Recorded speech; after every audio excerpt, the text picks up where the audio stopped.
India में हर साल लाखों बच्चे सपना देखते हैं इंडियन आर्मी ज्वाइन करने का। सपना होता है इंडियन आर्मी ज्वाइन करके अपने देश को सर्व करने का। बहुत से बच्चे तो इसी सपने को अपनी लाइफ का गोल या मोटिव मान लेते हैं। हर साल 20 लाख से भी ज्यादा एप्लीकेशंस आती हैं इंडियन आर्मी ज्वाइन करने के लिए थ्रू एनडीए एंड सीडीएस। पर इंडियन आर्मी ज्वाइन करने का सपना हर बच्चे का पूरा नहीं होता। उन लाखों एप्लीकेशंस में से सिर्फ 400 से 500 बच्चे ही सिलेक्ट हो पाते हैं through NDA and CDS. NDA national defence academy and CDS combined defence services, in exams को देने की एज होती है 16 से 25 साल। एनडीए एग्जाम्स देने की एज होती है 16 से 19 साल। एनडीए एग्जाम्स दिए जाते हैं 12th के बाद। एंड सीडीएस एग्जाम्स देने की एज होती है 19 साल से 25 साल। एंड ये एग्जाम्स दिए जाते हैं ग्रेजुएशन के बाद। ये दोनों ही एग्जाम्स यूपीएससी के थ्रू करवाए जाते हैं। एंड ये दोनों ही एग्जाम साल में 2 बार होते हैं। ये दोनों ही एग्जाम्स आर्मी के तीनों फॉर्मेट्स के लिए होते हैं: Indian military forces, Indian naval forces and Indian air force. And जब बच्चे अपने एग्जाम्स को क्लियर कर लेते हैं उसके बाद होते हैं उनके इंटरव्यूज। एंड इंटरव्यू क्रॉस करने के बाद उनकी स्टार्ट होती है ट्रेनिंग्स। स्टूडेंट आर्मी के जिस भी फॉर्मेट को चूज करता है उसे उसी एकेडमी में भेज दिया जाता है। ट्रेनिंग कर रहे स्टूडेंट्स को बोला जाता है कैडेट्स। तो मिलिट्री कैडेट्स को भेज दिया जाता है इंडियन मिलिट्री एकेडमी जो कि है देहरादून में। नेवल कैडेट्स को भेज दिया जाता है नेवल एकेडमी में जो कि है केरला में। एंड एयरफोर्स कैडेट्स को भेज दिया जाता है इंडियन एयरफोर्स एकेडमी जो कि है हैदराबाद में। इन सभी अकेडमीज में जाने के बाद इन कैडेट्स की स्टार्ट होती है ट्रेनिंग। अब ये सभी कैडेट्स ऑफिशियली इंडियन आर्मी का पार्ट बन जाते हैं, ऐसा इन कैडेट्स को लगता है। इंडियन आर्मी ट्रेनिंग कर रहे कैडेट्स को अपना पार्ट नहीं मानती है, भले ही आपने इंडिया का one of the toughest exam cross करके पूरे इंडिया में टॉप ही क्यों ना करा हो इंडियन आर्मी ज्वाइन करने के लिए। बेसिकली ट्रेनिंग का मतलब होता है कि आपको ऑलरेडी उस पोजीशन के लिए सिलेक्ट कर लिया गया है एंड अब आपको ट्रेन करा जाएगा उस पोजीशन को अच्छे से संभालने के लिए, जैसा कि किसी भी और दूसरी ऑर्गेनाइजेशंस में होता है, चाहे वो कॉर्पोरेट हो, चाहे वो बिजनेस हो, चाहे वो बैंकिंग हो। आप इंटरव्यूज देते हैं, आप एग्जाम्स देते हैं, उसके बाद आप सिलेक्ट होते हैं एंड सिलेक्ट होने के बाद आपकी ट्रेनिंग करवाई जाती है जब आप उस ऑर्गेनाइजेशन के ऑफिशियली पार्ट बन जाते हैं। एंड इसी प्रोसेस को सोचते हुए हमारे देश के यंग बच्चे सपना देखते हैं इंडियन आर्मी का। एंड ऐसा ही एक सपना देखा था हमारे देश के एक 16 साल के यंग बच्चे ने, जो आज इंडियन आर्मी की वजह से 100% डिसेबल्ड है। आज उस लड़के को अपनी बेसिक डेली हाइजीनिक चीजें करने के लिए भी दूसरे लोगों की सपोर्ट की जरूरत पड़ती है। एंड जहां उस लड़के को इंडियन आर्मी की सबसे ज्यादा जरूरत थी, इंडियन आर्मी ने उस लड़के को अपना पार्ट मानने से ही मना कर दिया। ये कहानी है कार्तिक शर्मा की। कार्तिक हिमाचल प्रदेश का रहने वाला है, जिसने 2015 में पूरे इंडिया में एनडीए टॉप करके अपने इंडियन आर्मी के सपने में एक स्टेप और आगे बढ़ाया। कार्तिक का सपना था इंडियन आर्मी की टॉप पोजीशंस तक पहुंचकर अपने देश की सेवा करना।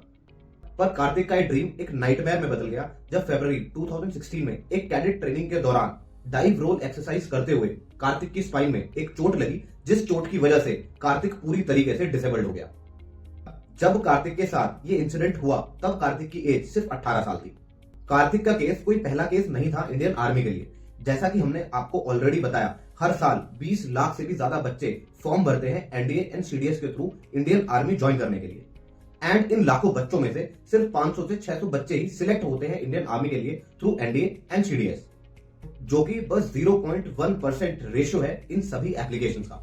आज तक कैडेट ट्रेनिंग्स के दौरान 500 से भी ज्यादा बच्चे सिर्फ अपनी इंजरीज की वजह से इंडियन आर्मी में डिसेबल्ड क्राइटेरिया के अंदर ड्रॉप हुए हैं।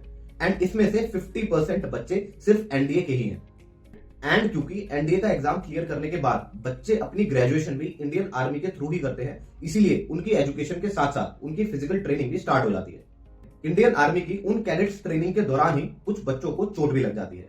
कुछ कैडेट्स तो अपनी इंजरी से रिकवर कर लेते हैं एंड अपनी जर्नी को किसी और डायरेक्शन में या गवर्नमेंट के ही किसी और डिपार्टमेंट में कंटिन्यू कर लेते हैं। बट कुछ बच्चों की इंजरी इतनी ज्यादा सीरियस होती है कि वो पूरी लाइफ कुछ और नहीं कर पाते हैं। तो क्या ट्रीटमेंट मिलता है उन कैडेट्स को जिन कैडेट्स की इंडियन आर्मी में ट्रेनिंग्स के दौरान इंजरी होने की वजह से पूरी लाइफ बर्बाद हो जाती है? आइए समझते हैं। जितनी भी गवर्नमेंट जॉब्स में लोग काम कर रहे हैं या ट्रेनिंग पर हैं, इन जॉब्स या ट्रेनिंग के दौरान अगर किसी भी पर्सन को कोई भी चोट लग जाती है या इंजरी हो जाती है, लाइक वो पैरालाइज हो जाता है, उसकी आंखों की रोशनी चली जाती है या कोई भी और चोट या इंजरी लग जाती है, तो गवर्नमेंट की तरफ से उसे हर तरीके की फैसिलिटीज दी जाती है। Complete salary, service benefits, pensions, government facilities and और भी चीजें जो गवर्नमेंट ऑफर करती है। ये सभी गवर्नमेंट फैसिलिटीज लोगों के डिसेबिलिटी परसेंटेज के ऊपर होती है। लोग अपने डिसेबिलिटी परसेंटेज के अकॉर्डिंग जिस डिसेबिलिटी क्राइटेरिया में ड्रॉप होते हैं, उन्हीं के अकॉर्डिंग उन्हें सभी गवर्नमेंट फैसिलिटीज दी जाती हैं। बट ये जानकर आपको बहुत बड़ा शॉक लगेगा कि इसमें से कोई भी गवर्नमेंट फैसिलिटीज हमारे आर्मी कैडेट्स के लिए एप्लीकेबल नहीं होती है, क्योंकि इंडियन आर्मी ट्रेनिंग कर रहे आर्मी कैडेट्स को अपना पार्ट नहीं मानती है। भले ही उन ट्रेनिंग्स के दौरान इंजरी होने की वजह से कोई भी कैडेट 100% डिसेबल्ड क्यों ना हो जाए। अगर किसी कैडेट को आर्मी ट्रेनिंग के दौरान कोई इंजरी हो जाती है एंड वो कैडेट डिसेबल हो जाता है तो उसे इंडियन आर्मी की तरफ से 9,000 रुपए एज अ एक्स ग्रेफिटा के नाम पर दिया जाता है। एक्स ग्रेफिटा का मतलब होता है फेवर, मींस एहसान। ना कोई प्रॉपर पेंशन, ना कोई गवर्नमेंट फैसिलिटीज एंड ना ही एक्स सर्विस मैन का कोई टैग, जिससे कि वो cadet medical facilities and CST canteen जैसी फैसिलिटीज भी नहीं ले पाता है। एंड यही बात करें किसी भी और गवर्नमेंट जॉब या उस गवर्नमेंट जॉब की ट्रेनिंग की, तो किसी भी पर्सन ने अगर एक भी दिन सर्व करा है उस गवर्नमेंट जॉब में या उस गवर्नमेंट जॉब की ट्रेनिंग में एंड किसी भी रीजन की वजह से वो पर्सन अनफिट हो जाता है या उसे कोई इंजरी हो जाती है, तो उसे प्रॉपर गवर्नमेंट फैसिलिटीज दी जाती हैं उसके disability percentage and disability criteria के अकॉर्डिंग। कार्तिक शर्मा मात्र 18 साल की एज में पूरी तरीके से डिसेबल्ड हो गया था। कार्तिक अपनी मर्जी से अपने हाथ पैर या अपनी बॉडी का कोई भी पार्ट मूव नहीं कर सकता है एंड कार्तिक को ये इंजरी हुई थी एनडीए ट्रेनिंग के दौरान। तो कार्तिक को भी इंडियन आर्मी की तरफ से 9,000 रुपए एज एक्स ग्रेविटा मींस एहसान के नाम पर दिए जाते हैं, जो कि कार्तिक एंड उसकी फैमिली के लिए किसी भी तरह की सपोर्ट नहीं है। कार्तिक के फादर भी आर्मी से ही रिटायर्ड है एंड उनके लिए कार्तिक का मेडिकल खर्चा उठा पाना बहुत ही डिफिकल्ट है। इसी के लिए कार्तिक एंड उनकी फैमिली इंडियन आर्मी से अपनी सपोर्ट के लिए फाइट कर रहे हैं। इंडियन आर्मी ज्वाइन करने से पहले हर कैडेट की बहुत ही स्ट्रॉन्ग फिजिकल ट्रेनिंग कराई जाती है, उन्हें एक स्किल्ड फाइटर एंड एक स्ट्रॉन्ग पर्सनैलिटी बनाने के लिए।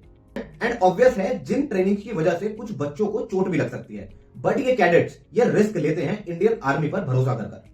सोच के देखिए कैसा लगेगा उन 18 से 20 साल के बच्चों को जिन बच्चों ने बचपन से ही सपना देखा हो इंडियन आर्मी ज्वाइन करने का। पहले तो बच्चों को एनडीए एंड सीडीएस एग्जाम्स को क्लियर करने के लिए अपनी छोटी सी एज में दिन में 10 से 12 घंटे की पढ़ाई करनी पड़े एंड जब बहुत ही मुश्किलों के बाद ये एनडीए एंड सीडीएस के एग्जाम्स क्लियर करें, उसके बाद ये इंडियन आर्मी की ट्रेनिंग्स को ज्वाइन करें। एंड अगर इन ट्रेनिंग्स के दौरान उन बच्चों को कोई भी चोट या इंजरी हो जाती है जिसकी वजह से उनकी आने वाली पूरी लाइफ व्हील चेयर पर गुजरने वाली है, ऐसी सिचुएशन में इंडियन आर्मी उन्हें घर वापस भेजकर ये बोल दे कि आप कभी भी इंडियन आर्मी का पार्ट थे ही नहीं, क्योंकि आपने इंडियन आर्मी में कभी सर्व ही नहीं करा।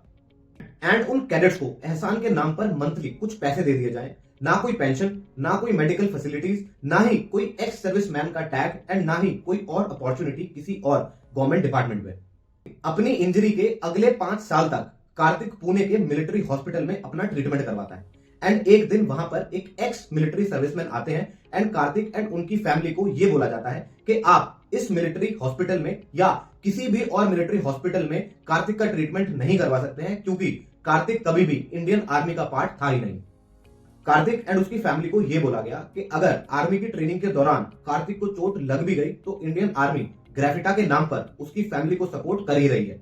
एंड ये बोलकर कार्तिक को पुणे के मिलिट्री हॉस्पिटल से डिस्चार्ज कर दिया गया।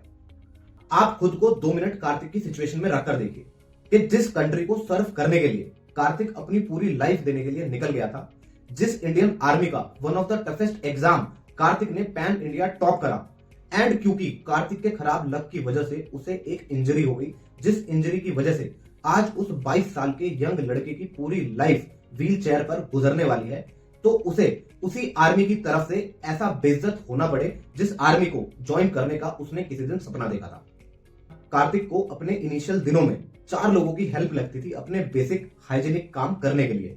एंड क्योंकि कार्तिक का मेडिकल ट्रीटमेंट इतना कॉस्टली था एंड उसके रिटायर्ड पेरेंट्स से वो मेडिकल ट्रीटमेंट अफोर्ड कर पाना बहुत ही डिफिकल्ट था, तो इसलिए आज 4 लोगों से सिर्फ एक इंसान रखा गया है कार्तिक की हेल्प करने के लिए। कार्तिक को अपनी इस कंडीशन की वजह से सुसाइड करने के भी थॉट आए, बट कार्तिक को सुसाइड करने के लिए भी शायद किसी ना किसी की हेल्प की जरूरत पड़ती, तो शायद कार्तिक इस चीज के लिए भी लाचार रहा। कार्तिक शर्मा सिर्फ एक केस है जिसके थ्रू हमने आपको इंडियन आर्मी के एनडीए कैडेट्स की सिचुएशन को समझाने की कोशिश करी। कार्तिक जैसे और भी कैडेट्स हैं जिन्हें इंडियन आर्मी ने इसी तरीके से साइड आउट कर दिया है। शुभम गुप्ता 2012 में स्विमिंग ट्रेनिंग के दौरान चोट लगने की वजह से आज 100% डिसेबल्ड है।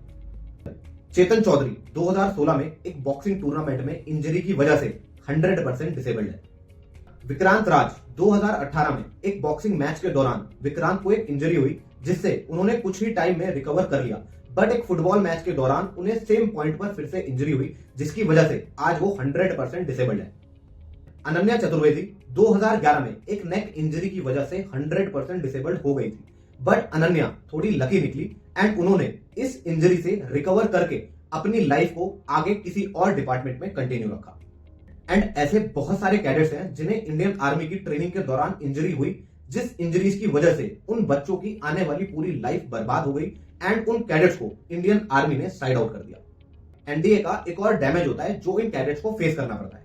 एनडीए का एग्जाम 12th के बाद दिया जाता है, तो इन कैडेट्स की ग्रेजुएशन भी इंडियन आर्मी अकेडमीज के थ्रू ही करवाई जाती है।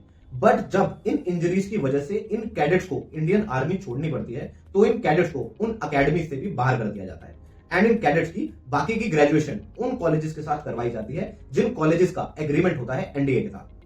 2015 में उस टाइम के डिफेंस मिनिस्टर मनोहर पारेकर ने एक कमेटी बनाई उन कैडेट्स के लिए जिन कैडेट्स को इन इंजरीज की वजह से इंडियन आर्मी को छोड़ना पड़ता है। एंड उन सभी डिसेबल्ड कैडेट्स को सपोर्ट करने के लिए एक मंथली अमाउंट फिक्स करा गया, जिसे स्ट्रेटेजिकली पेंशन ना बोल के एक्स ग्रेविटा बोला गया, जिस एक्स ग्रेविटा की वजह से इन डिसेबल्ड कैडेट्स को एक्स सर्विसमैन का टैग नहीं मिलता, क्योंकि पेंशन्स एंड गवर्नमेंट की बाकी फैसिलिटीज सिर्फ गवर्नमेंट के एक्स सर्विसमैन के लिए ही एप्लीकेबल होती हैं। मिलिट्री ऑफ डिफेंस का यह कहना है क्योंकि आर्मी कैडेट्स बाकी रिक्रूट की तरह इंडियन सर्विसेज के थ्रू गवर्न नहीं होते, इसलिए इन कैडेट्स को इंडियन आर्मी की सर्विसेज या फैसिलिटीज नहीं दी जा सकती। यूपीएससी ये एडवर्टाइज करता है कि armed forces institute entrance exams के ऑफिसर कैडेट का सिलेक्शन इंडियन आर्मी एक्ट के अंडर ही होता है। Training institute of officer cadet armed forces के बनाए हुए लॉ एंड रूल्स के अकॉर्डिंग ही काम करते हैं, ना कि खुद के बनाए हुए रूल्स को वो अपने इंस्टीट्यूट में फॉलो करते हैं।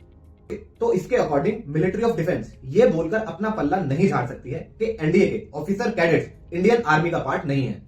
एनडीए के ये इश्यूज कभी भी बहुत ज्यादा हाईलाइट इसलिए नहीं हुए क्योंकि ये नंबर ऑफ केसेस बहुत ही कम है एंड इतने कम नंबर ऑफ केसेस होने की वजह से इन इश्यूज को कभी भी नेशनल अटेंशन नहीं दी गई। बट क्योंकि ये सभी कैडेट्स इंडियन आर्मी की ट्रेनिंग करते हुए ही इंजर्ड हुए हैं, तो इन सभी कैडेट्स की रिस्पॉन्सिबिलिटी इंडियन आर्मी को एंड मिलिट्री ऑफ डिफेंस को जरूर लेनी चाहिए।